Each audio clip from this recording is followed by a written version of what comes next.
Leo hii tumekutana hapa kwa hisani ya wenzetu wa shirika la wakala wa meli Tanzania TASAC kwa ajili ya kukamilisha mafunzo ambayo wameendelea kuanza, na ambayo hii ni hatua ya 3 ya mafunzo. Na mimi niwashukuru sana kwa kunipa heshima ya kuwa mgeni rasmi. Asanteni sana. Naomba tuwapigie makofi. Tunaanza kuangalia masuala mazima ya umwagikaji wa mafuta. Nikawa najiuliza ni kiwango gani ni mafuta mengi, kiwango gani ni ya kawaida. Nikaambiwa ikifika galoni 6 za mafuta yakimwagika baharini, hiyo ni large spillage. Yaani ni mafuta mengi yamemwagika baharini. Chini ya galoni 6 ndio tunaweza kusema ni mafuta kidogo.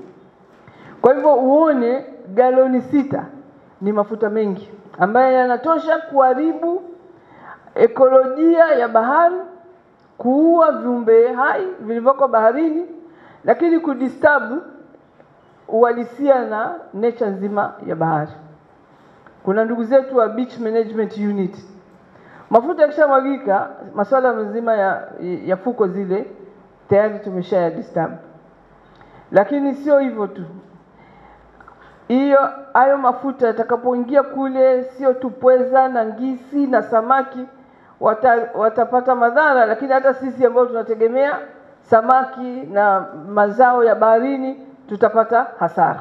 Mpango wa Taifa wa kujiandaa na kupambana na umwagikaji wa mafuta kwenye bahari na maziwa, ambao unajulikana kwa Kiingereza kama National Marine Oil Spill Response Contingency Plan, umeshabainisha ushirikiano baina ya wizara, taasisi za serikali, halmashauri, sekta binafsi katika kushughulikia majanga ya uchafuzi wa bahari au maziwa.